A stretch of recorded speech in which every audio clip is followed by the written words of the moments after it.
Boom, right on time.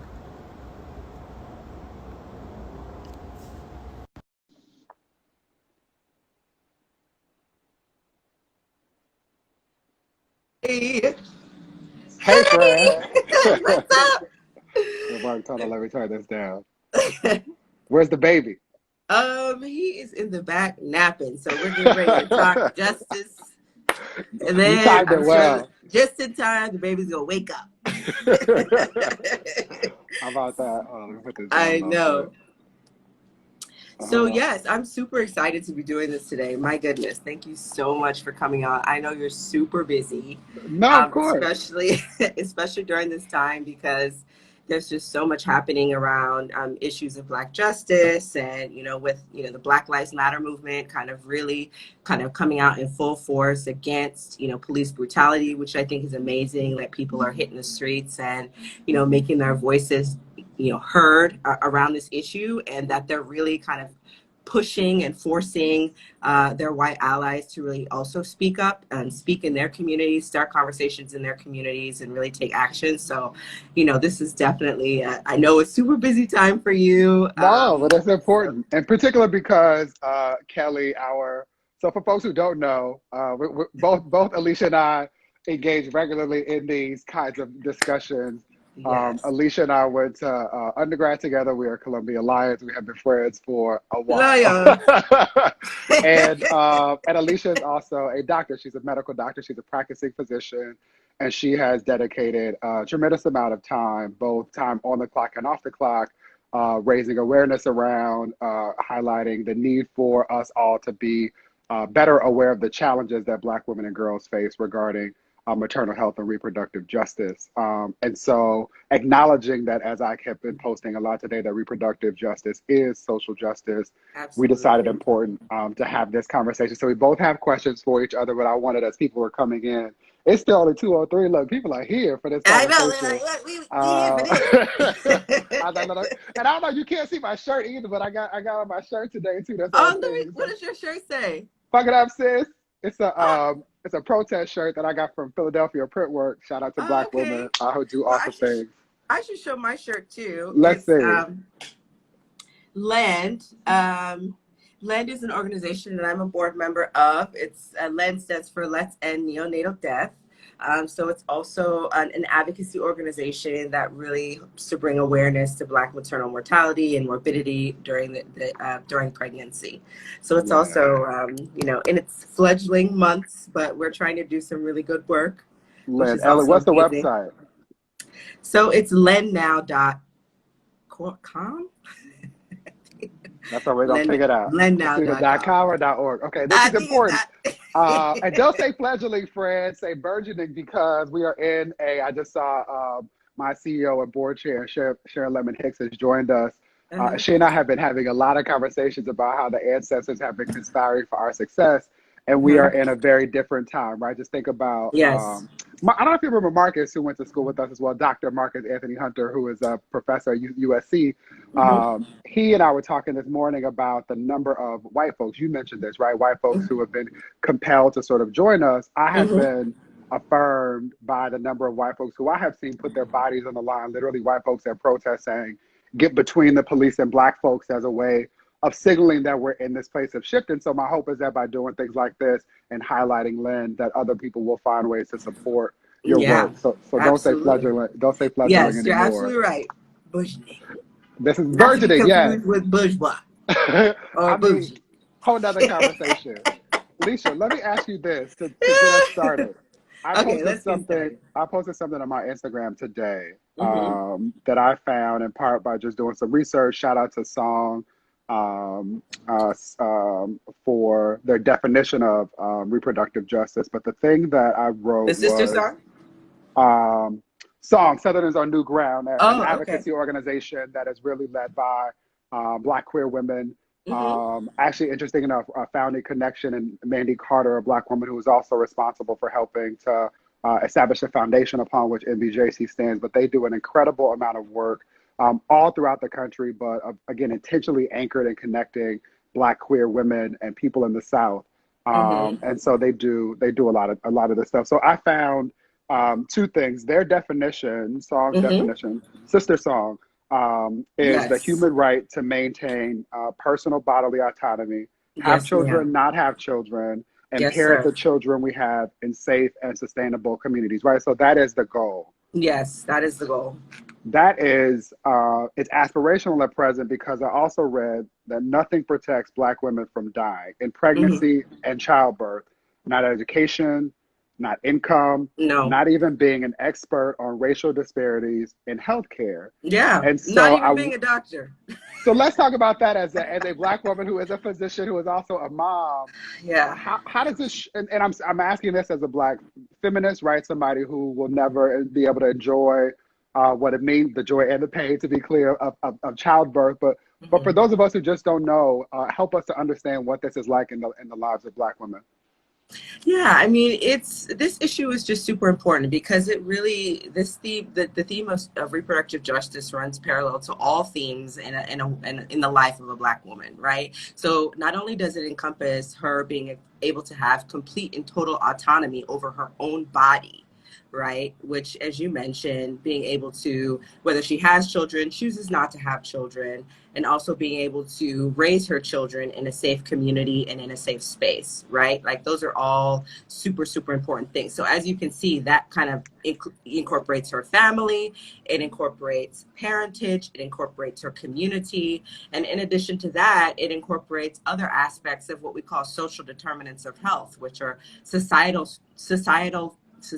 issues that can affect a person's health outcomes, right? So that includes her access to healthy food for her and her family and her children. That includes her access to a living wage, which is super important. Yeah, It also includes her access to education, and the United Nations, in their Declaration of Human Rights, has put forth how, as one of their top priorities, that actually protecting the human rights of women is what really propels countries forward, societies forward to advance them. So it's just super important. I'm sorry, y'all know I'm I live in smiling, Harlem, so it's Analogy. gonna be woo Both of us. woo all the So time. what most people outside of our friends don't know is that we live in the same building in Yes, we Harlem, do. and so it's usually crazy. But now that you have both of us also being near a hospital, all of these social determinants of health are happening in real time. And so even with like both of our windows closed, you're gonna hear ambulance. You're Woo gonna hear it, woo right? This all is the just where time. we are. So I was smiling, acknowledging that. Keep going, Fred. Keep going. Yes. So, all of that is it's just super important to recognize that, the health of a woman is really the health of her entire community, right? So all of that's just super important to understand, first and Yeah, foremost. yeah, Um, to really understand the experience of a Black woman in the healthcare system is quite complex, but I'll try to simplify it by really just kind of looking at this through three lenses, right? So there's the systemic lens, which is what we're really talking about when the Black Lives Matter movement is really speaking about systems, right? How these right, systems are inherently racist and inherently treat people unequally, right? And right, also the distribution of resources is inequitable as well, right? And that leads to disproportionate outcomes, right? And so it's the same thing with healthcare, right? Where the systems are really designed separate but definitely unequal, right? Like our healthcare system is a fee-for-service system, which means it's based on a capitalist model, right? Anything that's based on a capitalist model is inherently unequal because the resources are not going to be allocated in an equitable fashion among individuals, right? Which, in my opinion, is a violation of our human rights, right? Because health is not a commodity, right? Health is a human right. So that's like super important to understand that our fee-for-service system really separates individuals based on their income, based on their insurance status, and that inherently affects their access, which is a reproductive justice issue. If women cannot have access to quality health care that is patient-centered, and I'll get to what that means in a minute, that is a justice issue, right? So that's super, super important to understand. Also, healthcare is inherently patriarchal and inherently racist, just purely based on the fact that, in terms of medical bias, it's something that's also ingrained in the history with medical experimentation. connection Mm-hmm. a week. Um, I'm missing one thing. To right after you talk about patient access, Uh-oh. Uh-oh. Okay, I got you right back. here to Teddy Riley. Hello? Alicia, you still there? Yes, I'm here. Can you hear me? I can't see you in this moment, but I can hear. Okay, it looks like we're back on it now. Okay, so All you just got right. to back up Boom. and go back to you were mentioning that health is a human right. It's not a commodity, and highlighting the ways that capitalism informs racism. Right, absolutely, because the outcomes between individuals are very, very clear along racial, ethnic, and socioeconomic lines, right? We know that people who are Black, who are poor, who are of color, who are concentrated in certain communities that are largely food deserts and resource poor, resources depleted, are those people that are going to have the worst outcomes in the healthcare system, and that is by design, right? Inherently, because the system is designed the way it is, right? You have just in New York City, one of the richest counties in the United States, Manhattan, New York County, which is basically juxtaposed against one of the poorest in the Bronx, right? Like all you have to do is cross a bridge. So this is really a major issue, you know, when you're talking about access, right? So that's kind of where the system comes into play, is that Okay, it inherently distributes resources based on those lines, right? right, And right, then you right. have the perspective of the doctors, right? So you Okay, say have, more about that. yeah, where it's, you know, doctoring is an art and a science, right? So there is obviously a lot of medical knowledge and evidence that we use to inform the care of patients, but a lot of it is also a gestalt, okay? Because every individual is different. And so what you may recommend to one person is not what you may recommend to someone else, purely based on your experience with that particular health condition and also each woman's individual experience in her body, right? But if I'm a doctor and I don't understand the experience that a Black woman has in her own body, nor do I care, right? If I'm someone who carries with me those stereotypes and racial biases that have been passed down from generation to generation about Black women being welfare queens, Black women being able to tolerate pain at higher levels, Black women, you know, being able to strong Black women who never complains about anything, and when she does is just being whiny, then in my perspective, they're not really kind of even worthy of really having a real thorough honest assessment, right? So that's a huge issue. You know, medical bias and physician bias is a really implicit bias is a huge problem, right? And that's one of the ways that racism is perpetuated within healthcare.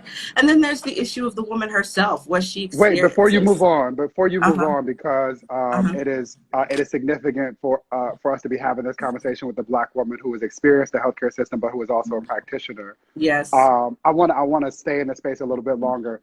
Is there Mhm. anything in your training or the training of physicians at present that is designed to address the transmission of biases or to acknowledge that that happens? I Mhm. imagine I know the answer to this question, but does that show up at all in the training? Are there It did places not for show these up in my conversations? medical school training. It did not. And I trained in Baltimore, Maryland, at the University of Maryland, which is a public hospital. It's right in the heart of Baltimore, which, as you know, is a city that's, you know, primarily people of color, and most of the doctors, practitioners there are white, right? So, and this is also by design, right? You have a lot of these academic institutions that are located in communities of color, primarily because the community itself is a prime ground for learning. You see a lot more Yeah. pathology there because people tend to present to medical care at more advanced stages. So, you know, for a student, it's a lot more interesting, right? Like, which is, you know, Pathology, for those who don't know the term, means what? what did you say? Pathology, for those Oh, pathology just basically means like someone who has a specific disease, right? Like, or something wrong with them that you're more likely to see when it, you know, presents at a very, very advanced stage versus, you know, someone who has health insurance already who can see their doctor whenever they want to, right? yeah, yeah. So for a student and also for a medical school, it's a great place to be, right? And this is also something that is historically based, right? You know, ever since the time of slavery, when they actually started to establish these medical schools, you know, Black women in particular were subjects of experimentation, gynecological experimentation. A lot of the you know, procedures that we have, gynecological surgeries, those were all pioneered by, you know, white OBGYNs who experimented on Black women. So that, you know, going back to the experience of Black women themselves, that mistrust exists very deeply, very deep seated. within us and within our communities that, really make it much more difficult for us to engage with the healthcare system in a meaningful way. So it just, with all of these barriers here, in addition to the fact that the Black woman often doesn't feel heard, doesn't feel respected in her body when she interacts with healthcare, and is often dismissed, is just really unfortunate. And I can You give were some going to go there, examples of yeah. that. Please, I would, yeah, appreciate it. Yeah, you were going to go there next anyway. And I know that a Yeah. lot of people, it was their first time thinking about this if they're not having the experience of being in a Black woman's body, cis or trans. I know at some point in the conversation we're going to talk about that as well. But Mm-hmm. I hold on to not only my own experiences with friends like you and Lindsay and Kelly and my sister, but a lot Mm-hmm. of people only began to think about this when Serena Williams announced how difficult it was for her to deliver her beautiful baby Olympia, right? Also, shout out to them, and what her husband And can announced you recently with imagine if Reddit it's is Serena Williams amazing. and you gotta scream to the A sky, literal superwoman, listen right? And to again, me? I'm even thinking about how often I talk about her as the greatest athlete, not one of, but the greatest athlete that our generation has known. So Yes. much of that is also imbued with her being seen as a superhero. But again, Black women are women, right? Black girls Right. who have the ability to grow into women are still human, are still deserving of the kind of care and compassion that too Mm-hmm. often Black folks don't get, right? That's why I talk as much about Teach the Baby. So all this to say, please help to humanize the experiences of Black women that are often dismissed or ignored. Yeah, I think, I can just give one story. So I had a patient who came into our clinic, and she's somebody who, I'm relatively new to the current healthcare system that I work in. So, but I'm not new to working in this community. So, I'm very familiar, and I'm a Black woman. So obviously, literally walking to You the know clinic, things. I'm like, where's that? Like Right, I'm right. just very free with myself, and I think that they very much appreciate that. But there was a woman who came in, and she was, a bit, initially very rude to, well, that's what people told me before she saw me. Oh, she's rude, she's nasty, she got smart with the girls at the front desk, she, Sassy. X, Y, She's and Z. She got sassy. attitude problem. I was like, okay, ladies, let me just see her and see what the deal Right. is. Before we like pass judgment on this woman, we don't really know what her experience has been with healthcare. And sure enough, after I talked to her, she was telling me these awful stories about her experience with doctors and how they don't listen to her. How after she delivered her baby, she was severely anemic, and didn't even have follow-up appointments with her gynecologist. Was trying to see someone, but like she felt like it was purposeful that there was no follow-up, or that no one wanted to see her.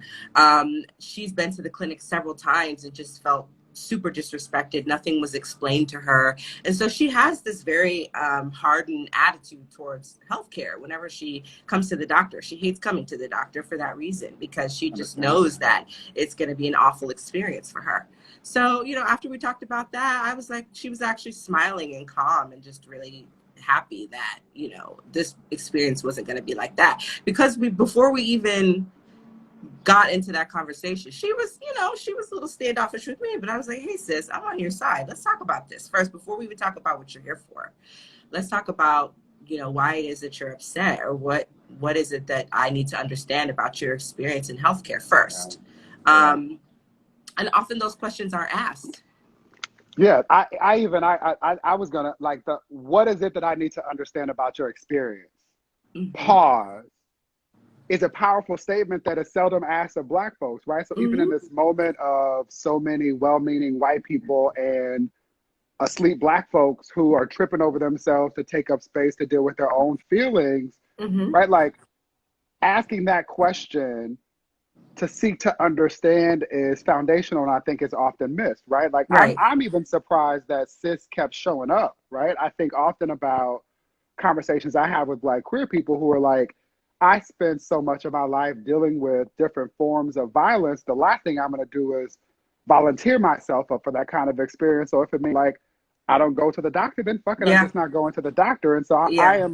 I'm even surprised that after no one having asked her that, she continued to show up and put her body on the line and risk being traumatized or victimized in some way because maybe she knew that she needed it, right? Maybe Yeah. it wasn't, she didn't have an option. She didn't have an option. You know, I'm a family practice doctor, which means I literally see everyone from birth to like 99, 100 years old.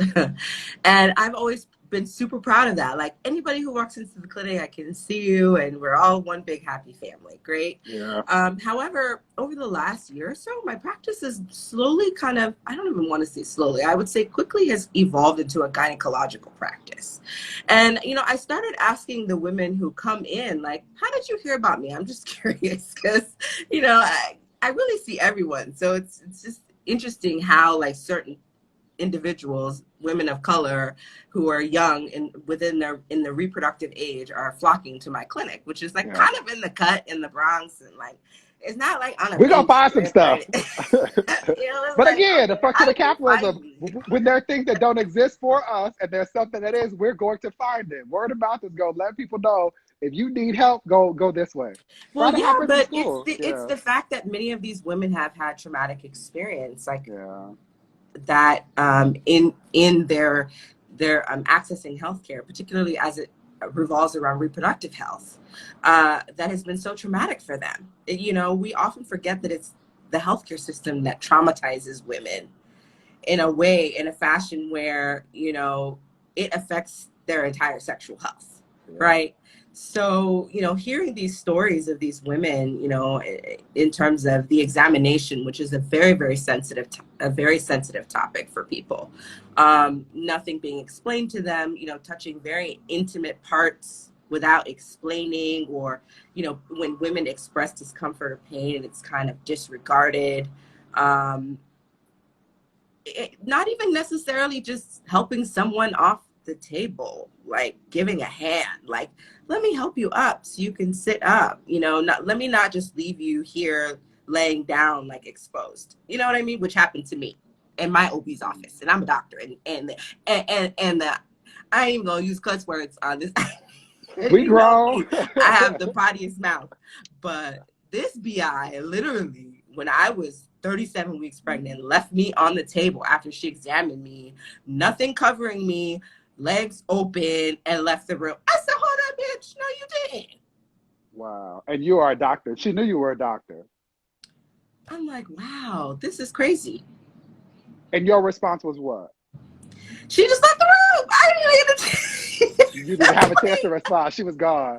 Okay, so I did get a chance to talk to her after my delivery. So I was at a group that was 4 doctors, right? Okay. So this doctor who I saw, she was the one I hated. I did not, her and I did not see eye to eye. And I was just praying that when I went into labor, I did not That she get wasn't gonna be her, around. Now right? wait, were you at a practice for doctors because doctors make the worst patients?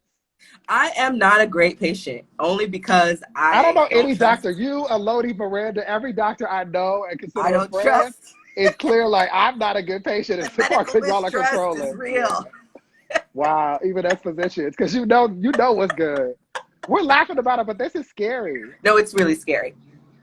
It's really not, you know, which is why I always advocate for people to go into their doctor's office with someone. But yeah, so I was just praying when I went into labor, please don't let me have this lady. Her and I are gonna have Well, a wait, and here's my problem. thing. Like, and again, we think about again. All of my male privilege, right? Like, to the extent that I think about labor, what I know is that the the goal should be to minimize stress. Mm-hmm. I cannot imagine you. I think 2 things. One is I'm acknowledging that there's a part of this that you couldn't control even as a physician, right? Like, Right. it sounds like you could not say, I don't want her to be involved in any of No, I this. couldn't. And so you had to carry the anxiety of whether or not she could be there with you to and through your delivery. Yeah, but I had a doula though, and so I wasn't playing those games. And my doula, she, for anybody who's looking, like, what questions you need to ask a doula, number one question: can you speak up for me? Okay. Do you feel comfortable pushing back against healthcare decisions that are being made on my behalf if I don't agree with them? Do you feel comfortable communicating with doctors in a way that's a bit forward and may be perceived as, and you might get pushed back yourself and it might not be nice? Are you going to be good with that? Yeah. My doula is about it. She's like, oh yeah, I already know it. I'm like, great. So Okay. this is, and this happens to be someone I've known for a very long time. Like we went to high school together. So Okay. there was already the trust there. So I knew So she it was going to sounds like represent. that one of the big roles of a doula is a patient rep or advocate, which is important, right? Absolutely. What are the Absolutely. other benefits of a doula, or why would you advocate or recommend a doula for with black women in particular? Yeah, Black women should definitely have a doula. So doulas have many roles. So there's generally doulas who are like birth doulas who are there, during the pregnancy to support you, and also there during the labor, the entire labor. And then you have Okay. like postpartum doulas who really help with the breastfeeding and Uh, caring for the infant and really making sure that the mom and also the father, can get back on their feet. They're also our really good with, parents, yeah, our moms. the parents. Yes, Yep, absolutely. yep, So be yep. inclusive in the language. Yes. Apologize for that. No, we So they learning and just have growing. a Yep. super supportive role. They provide education. They provide support. They can advocate on your behalf with healthcare. They can explain certain tests. They can explain decisions Okay. that are being made for you by the doctor. So they're just somebody who's just a great resource. In addition to that, they're there to labor you, right? So when you're there in the hospital, they can help you to labor. So you're not being labored by a bunch of strangers. You know this person, they know you, they know what you want, what you desire. And so, you have the nurse, because usually the labor happens with a nurse and that's it, right? And then with the partner and that's it, right? And the partners, they're helpful. They are, but sometimes they don't really know what to do. So Right. really it's the nurse. And this person may or may not be having a bad day, So you really want Yeah. somebody who's going to be your advocate. It's just, and in addition to that, there's so much research out there in the medical literature about how doulas improve outcomes. Reduced morbidity, which means disease related to pregnancy and also childbirth, reduced death, reduced use of Pitocin, which is the labor-inducing drug, because there's like more relaxation, less anxiety. So, and that piece is really important for allowing your body to do its work. You must be relaxed. You Mm. must kind of let go and your body do its thing. Um, yeah, they're great. I mean, What yeah. other resources exist like doulas for Black women who face, it seems, both incredible and seemingly insurmountable obstacles within the medical industrial complex? Well, that's the thing, right? Like you have organizations, which you mentioned, the Sister Song. There's also Ancient Song, but these are doula organizations. A lot of this reproductive justice work is really spearheaded by doulas themselves because, they are really on the front lines of this issue, right?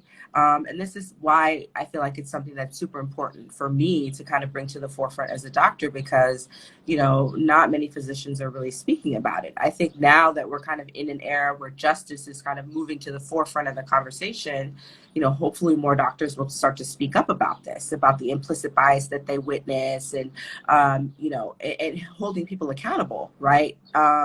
So, yeah, it's just super important, I feel, for us to really speak up. Are there ways for non-physicians to do the work of holding physicians accountable? Like, what can I, as a Black man, do to contribute to this work other than, in addition to, rather, not other than, in addition to trying to find ways to directly support Black women and girls? Well, I think, the reproductive justice issue is social justice, as you mentioned, right? So when we speak about social justice and justice for people of color, we should definitely not forget to speak about women. I Yeah, think oftentimes the conversation is focused on, issues of police brutality, which is super important, and the criminal justice system. But we have to remember that justice really crosses all aspects of our lives, right? And that yeah, again, as I mentioned, when you leave women out of the conversation, you're basically leaving the entire. I mean, I don't think that we're really truly going to be able to make steps forward without, actively including us in this conversation, right? So yeah, it's just super important to just keep in mind, and bring that to light when we're speaking about these issues. That the issue of justice is also an issue, a women's issue too. yeah, yeah. Yeah. No, I honor that. We mentioned it earlier, and I want to make sure that if you have questions, we're able to hold space for them as well. And then I'll scroll through some of the comments to see if others have brought things up. Excuse me, not a corona call. Um, I do You wonder. know we're supposed to be social distancing. Listen, right? I know I'm here by myself. Um, I do wonder how we make space for the diversity of experiences with regard to womanhood or womanness, and how individuals come into that. And so I don't know if there's a question beyond just wanting to name that reproductive justice impacts women, both cis and trans, Black women, cis Yes, and trans, yes, in different yes. ways. And I'm conscious of the need for us to name that. Yeah, absolutely. It's just super important for us to share our experiences. I think that, you know, we as women of color, at least, you know, as a Black woman in my family, and I know that this is for many other families as well, that, you know, speaking about issues of health are often very private issues that are not shared.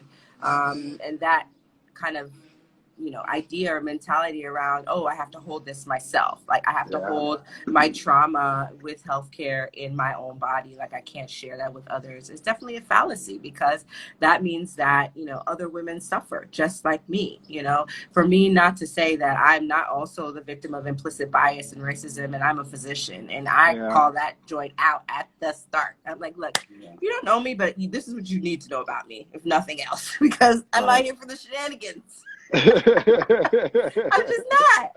right, But still, you know, it's just important for us to share our stories. Like we need to hear each other's stories. We need to hold each other's pain, hold each other's hand, and support one another. We need to yeah. share Most definitely. resources, and there are a lot of resources about for doulas that volunteer their time as well for women who can't necessarily afford to pay for doulas, because in How do many you find cases they're them? How do not you find covered. those? I can actually connect you with, there is a few doula collectives in New York City that provide services like that for low income women. Awesome. I'll commit to sharing it in a series of posts, both here and in BJC on the Move. And as we continue to engage in this work, we'll ensure that if people reach out to us, we're happy to connect you to that network and that resource. Yes, absolutely. Yeah, But yes, we I have love to that. share that. I mean, it's just super important, you know, for us to, you know, kind of collectively heal from this reproductive trauma that has been inflicted upon ourselves, on our mothers, on our grandmothers, going all the way back to the time where our ancestors were being experimented on, Yeah. as, you know, sexual violence perpetuated against them. Um, so that we can start to heal from that, move forward, and share resources. And I would always recommend people Ah. bring someone with them to the doctor. And in practice, you brought Lynn to the group with you because they tapped in and said Compassionate Doulas Yes. LLC is an amazing doula company in the Baltimore area. And so this is just an acknowledgement that it sounds like they are located, as Black women are, right? We don't deserve Black women. They're located in the communities where they should be. And so we'll do Yes. some additional work in order to make that happen.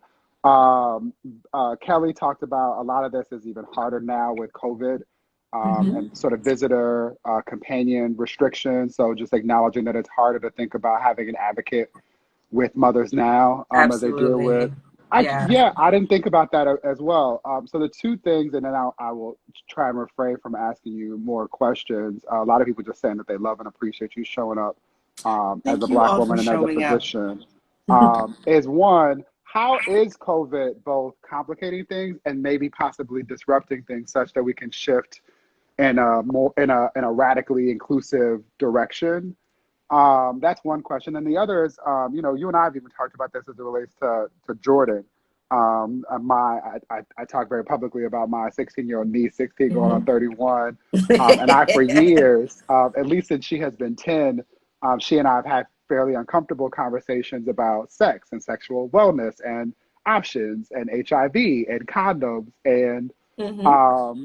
if there's a question is what are the tips, resources, advice for Black folks having more of these conversations, because we still live in so many homes and communities where you don't do it, let alone talk about it. Yeah. My mom used to tell me, she said, keep your legs closed and your dress down. That was the end of my sex ed conversation. And I was like, oh, okay, sure. Right, sure, right, right. Meanwhile, My I was mother hitting the not streets. See, because it's gonna happen, right? And so that's the hard thing, which is that I said to my mother recently. I said, "Well, is Jordan? I should stop putting her out here like this. She might be mad at me at some point when this I stuff know, comes out. dang, why are you saying her name too? I love her. I'm sorry. It's a habit, right? I'm sorry, but the point is that it's too late now, right? But I was saying to my mom, is she on? I should stop. Let me stop. I'm gonna honor that the Yes, Lord is telling me please to don't stop. put her business It's in the not specific to her. street. The reality, though, however, is that sometimes we don't have these conversations because we are waiting for something to happen, right? Like, Yeah. and not specific to Jordan. I do think that there is a way sometimes that we say we don't need to talk about condoms, we don't need to talk about birth control, we don't need to talk about these things until they are having sex. And I'm like, well, but there's a moment, right, Hmm. where one is a virgin and then one is not, or one is and then what isn't, and so we should already be creating the kinds of environment. And my hope was that like we could talk about this stuff. It doesn't have to be shrouded with all this stigma. I, Right. I I'm clear that at a certain point, although I want to keep you like close to me, right, that's Hmm. not possible. You want to, are entitled to, and should very much feel the kinds of pleasure that come with that. And I want you to do it in the most responsible way possible. Again, that's centering me. You will have to live your life, and I will be here to support you. And I've tried to create again the environment where we can have that conversation. I also know that like I'm her uncle. Sometimes it feels weird. Like Yeah, so, that's weird.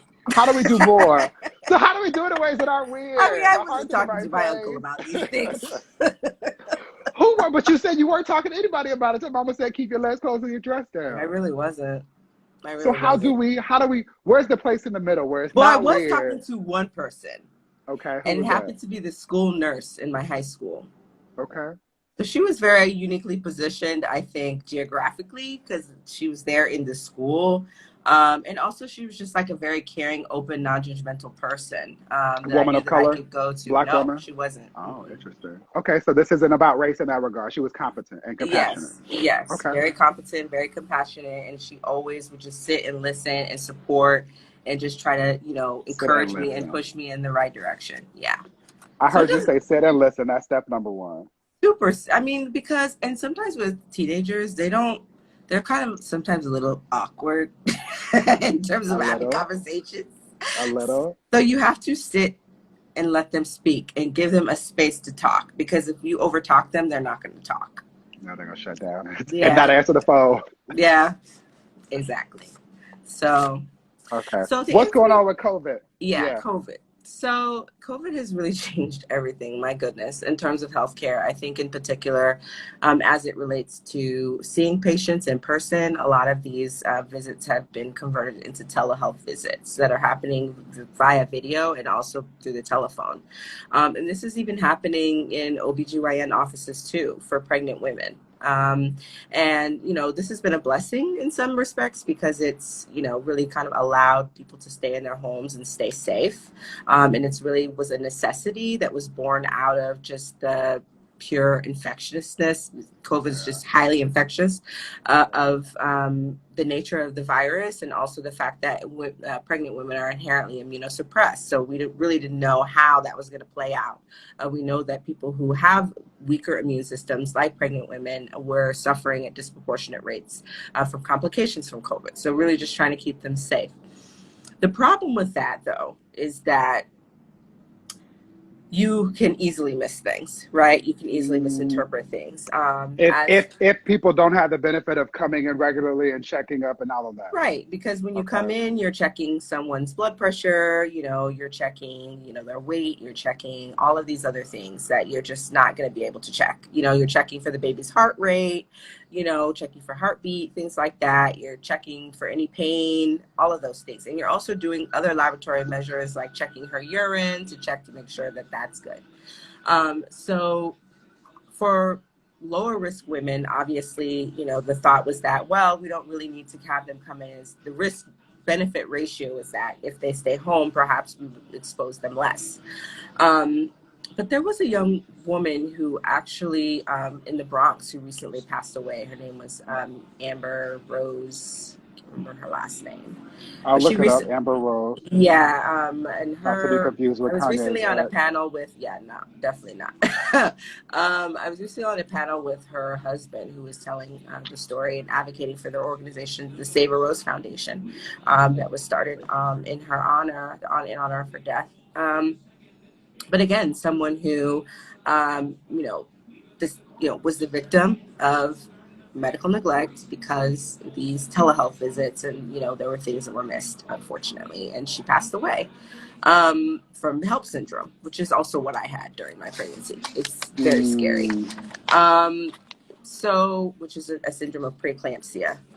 Say So the yeah. name of the symptom again, and then help me understand what preeclampsia is. So HELP syndrome is basically a syndrome where HELP. HELLP. So LLP. Okay. preeclampsia is basically it's a condition that pregnant women get where it becomes like a vascular disease where all of the blood vessels in your body become extremely leaky, and you get this whole syndromic, you know, you things that happen all over your body to all of your vital organs, including your kidneys, livers, inflammation in your liver, your blood counts start to drop. It's just kind of like this massive inflammation in your body that can lead to seizures and death, and Okay. also high blood pressure. And it's something that's far more common among women of color. So that's the other thing that's part of the reproductive justice, is really speaking about these issues that affect women of color disproportionately so that we can bring awareness to this issue. Um, but Wait, Alicia, I'm struggling for a second. I'm sorry. So I just heard you say that there's something that we expect to happen generally in women, and we know it happens more so in Black women, and it sounds like it affects your entire body based yeah, on the system that delivers blood and oxygen to our bodies. It well, affects that. it really comes from the placenta. We don't know when or how it's going to start. It disproportionately affects Black women, and it can be very, very, very, very deadly. Generally, the cure for it is you have to deliver your baby, no matter how early that is. So it could be pretty scary. This I is a think, this yeah.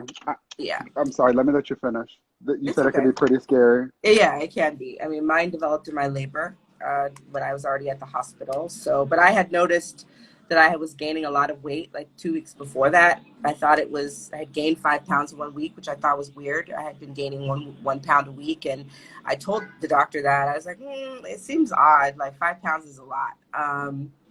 But then I was like, oh, maybe I just ate some salty pho. You know, this pho is salty. I shouldn't have had it. I was a gestational diabetic too, so I shouldn't have had the rice noodles. So I was attributing it to that, you know, because you often like in your mind as a patient, you're like, well, I could have done something differently. Like Yeah. we always could have, you know. But no, it was preeclampsia. And I should have, I mean, I promised myself I was not going to doctor myself. So I trusted, and she's like, well, you know, we'll just keep an eye on it kind of thing. That's a lot of trust. I'm thinking in this moment, there's a podcast called Dissect. It takes long form music. So it took Lauryn Hill's Miseducation and broke down the songs and what was going on in the world when she created them, and the different, lots of different elements. And there's a point where they get to Zion, right? Which is Lauren's ode to her baby and her Mm-hmm. working through the world, telling her not to deliver this baby. And there's a commentator on the podcast episode that says that Black women and their bodies are so controlled and often under attack in such a way that any way that they deliver a child into this world is a miracle worth celebrating. Mm-hmm. And I remember hearing it and having to pull over because it broke me. My sister was pregnant at the time with the twins, Jet and Jax.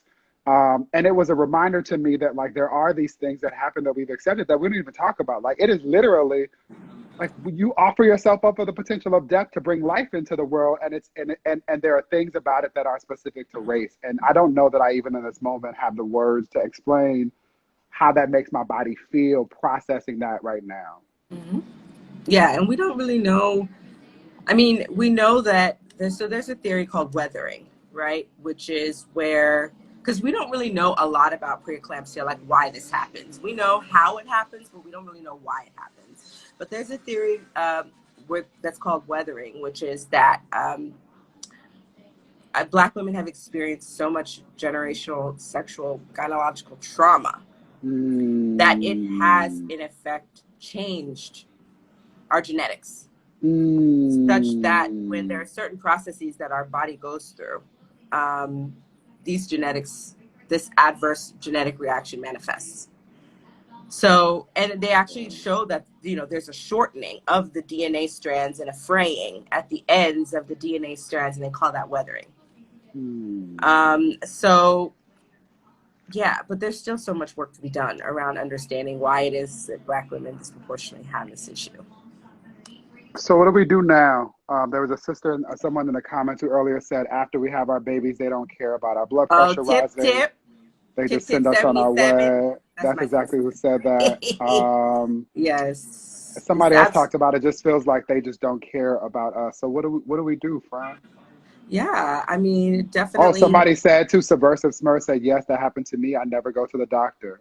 Yeah. I mean, this is not like a isolated thing. Like literally, I would say like 80% of the women, Black women I know, have bad experiences, and it's not just a one-time thing. It's like happens all the time. So it's like really bad. Yeah, like Tip 77 said, after they have our babies, they don't care about our blood pressure rising. I mean, I know that happened to her where, I had preeclampsia. My sister, was concerned about her blood pressure, and her doctor basically disregarded her. After I just told you that it could be deadly, and it can Right. also occur postpartum. So it's super important that women are also monitored postpartum for this. After, yeah. Completely blown off. So it's just really important that, we kind of start to advocate for ourselves, bring What advocates is with you. eclampsia different than preeclampsia? Oh, that's the name for it after the labor. No, eclampsia is different from preeclampsia because eclampsia means that a woman actually is at the end stages of preeclampsia, which means that she actually has a life-threatening seizure.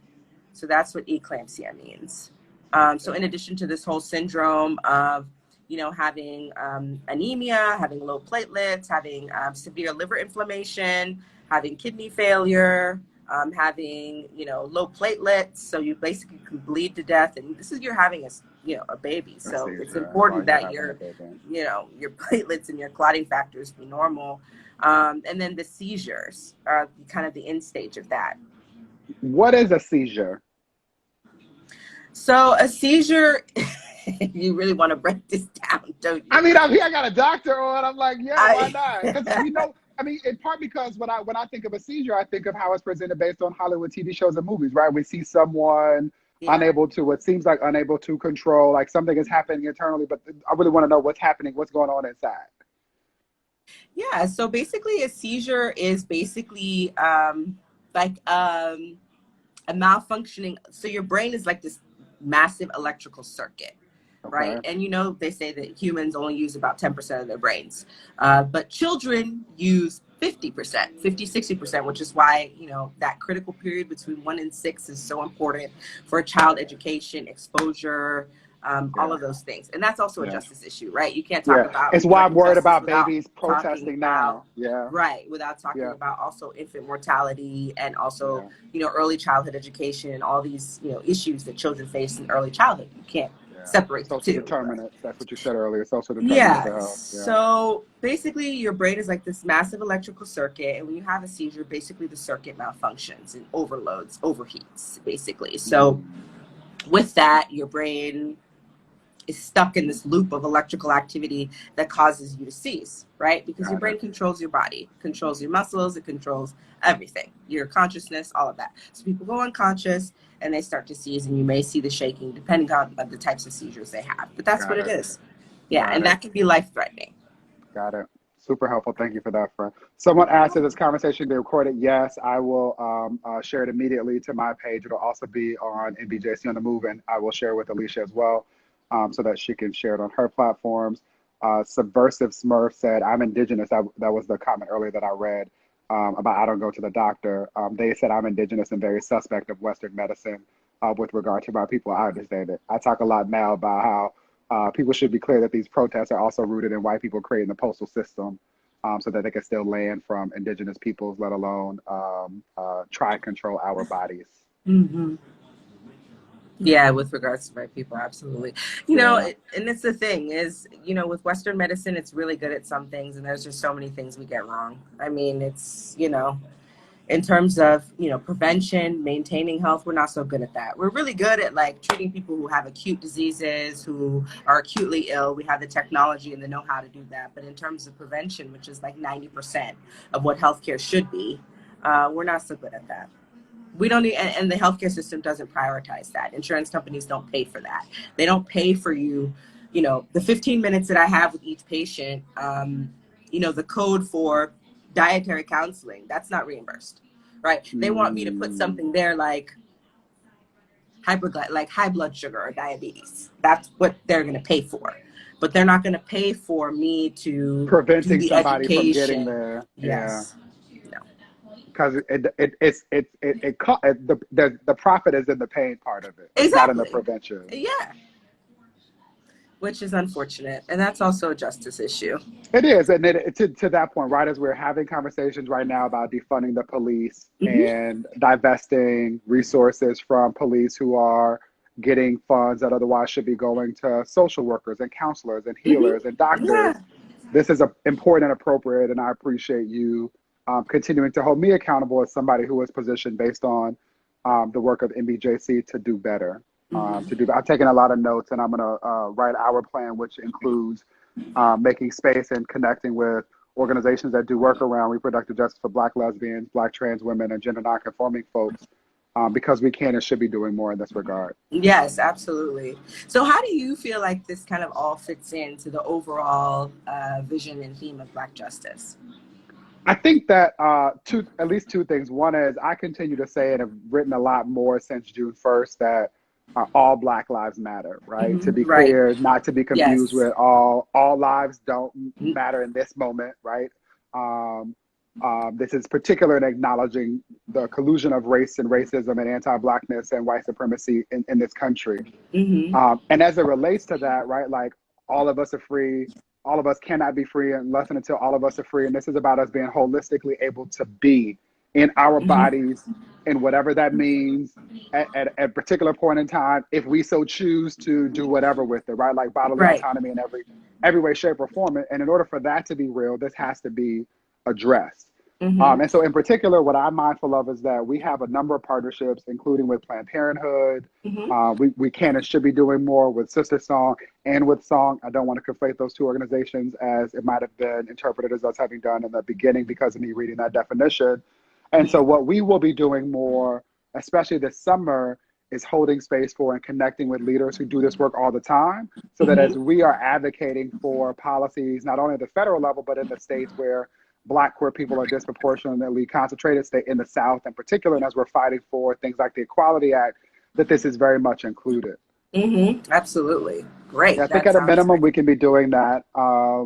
We can also be highlighting that this is something that affects Black women and girls, both cis and trans. Right, I'm Mm-hmm. hyper Yes. concerned Super that there's a way important. that queer possibilities have been typically erased because Yeah. there are ways in which we have this conversation that affirms that like to be a woman is to, in theory, be able to reproduce. Right. Right. And so much of what I like about that definition from Sister Song is that it's about the choice. And Right. it's about And it's about acknowledging that access. And it's it's about about, access. yeah. And it's about appreciating that at its core, reproduction is the anchor. But for me, it's about the experiences one has being and living in their body when engaging with the medical and industrial complex. Right. Absolutely. This is And absolutely correct. that's at the core of what we do as an organization when we just think about our experiences with all of the public education, the prison Mm-hmm. industrial All of complex, these medical, and systems. yeah, so it's very much aligned. And I appreciate you for allowing me to have this teach the babies moments to ask questions, to learn more, so that I can use my privilege, right? My male privilege, my cis privilege, my all of my privileges so that I can be a better active accomplice. I hate the word ally because it's othering if for no other reason. But this is useful for me so that I can be more of an active accomplice. Awesome. I love it. Well, I appreciate that. I And love I'm it too. super happy to have this platform to speak about reproductive justice as well, because it's super important, just especially in light of what we know about Black maternal disparities in healthcare, with Black women being 4 times more likely to die during their pregnancy or childbirth. You said 4.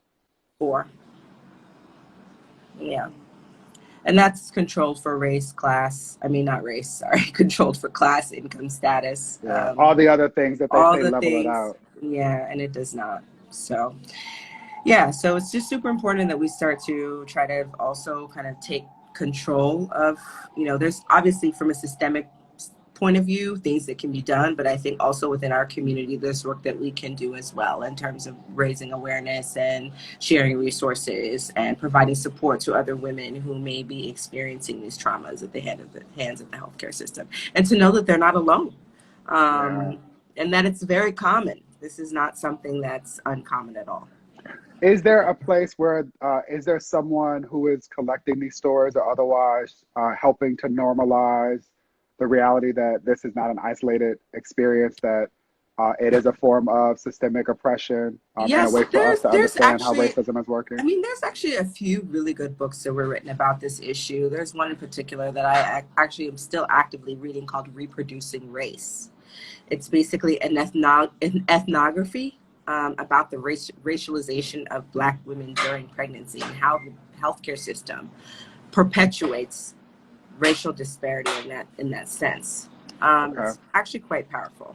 It's Okay. about this anthropologist who did her research at a hospital, a public hospital here in New York City, which she doesn't name because she doesn't want to put them on blast. But I have an idea which I'm sure you hospital it do. is. Yeah. And just talking It about probably Black doesn't matter women's because a lot, experience there. yes, I it mean, probably this doesn't is matter the kind of a specific universal hospital because to story. your earlier point, it's probably there are remnants of it in all of these hospitals, right? Absolutely, absolutely. So, the healthcare system is a system and certainly needs to be changed, right? Like everything else going on in this country. Kelly says the main thing that is wrong with Western medicine is that it wants to be the only medicine, and as such, it dismisses and attempts to delegitimize all other forms of human care. I appreciate Absolutely. that. Of course. And then we got Kelly's comment, and then Lefty's comment right after. Call them out. Lefty said, "Call him out." Yeah, you have to. Alicia, what can we do to support you? I'm in this moment. I'm feeling bad. Like you didn't go through all this stuff as a doctor, and as a mama, and I went there, and I'm just what more can we do to support you as you Yeah, I continue to mean, lead we this can just support work? continue to have these conversations. You can share, the information that I post, share Without this, question. broadcast, for example. Yeah. I'm Yeah. just getting the word out there about how important this issue really is for all of Easy. us, for our communities, right? Happy to do that. Happy to do Yeah. that. And I'm going to connect with you on Monday. Someone on You my team is sure? gonna, Don't make I me have to am. come find you No, I'm a upstairs. scared you like you know where to find me. Like, And you can do it in these COVID David. streets, right? I can't even tell the doorman, don't let her up. She live here. No, but there's someone on my staff who cares a lot about these issues. I invited her to join, but it's also the weekend, so I wasn't gonna force her to do it. But we'll connect just to you hold me accountable and our organization accountable for being a better partner. Cool. And thank you so much for doing this amazing work of justice. You always, wave the flag and carry the banner of justice, even when it's not, popular to do, or it's not on the forefront of people's minds. So I just thank you for doing that. And also just bringing awareness to issues of, queer, LGBTQI, trans folks who, otherwise would not have a voice and a platform, to be their views to be represented. So thank you for that also. No, thank you. My duty and my honor. This is how I think we pay back the privilege of all of the degrees and other stuff that is supposed to make our lives easier, but have really just allowed us to be better at articulating the systems that need to be destroyed so we can build something that is more equitable in its Yeah. place. Yeah, absolutely. And we're also still, seeking to understand more about these systems as well, and how we can, help to deconstruct them and rebuild them. So it's Yeah. also still like an ongoing learning process as well. The more people we talk to, the more stories we hear, the more, so that's all amazing. Yeah. Yeah. A couple folks are just tuning in. Yes, I will share this immediately. Please follow Happy Healthy Dr. Alicia. Her name should Follow be on me. one of these Follow things me. now. Also find Follow ways to support Lind me. now. as an organization. You can find them on Yes, Instagram. support at Uh, Lynn now. and love on a doula. Look, all of us know we should know doulas. If you don't, find a doula and Find it. love on them. Yes, Can you be a please. male doula? Absolutely. You Not that I absolutely need can to be a add male something else to my doula. to-do list, but I might, yeah, we might circle back on that. All Yes, right, good absolutely. people. All right, Fred, I'll see you soon. I love you and I thank you for All everything right, you love you do. too. Thanks everybody for tuning in. Bye Have bye. a good day, everyone.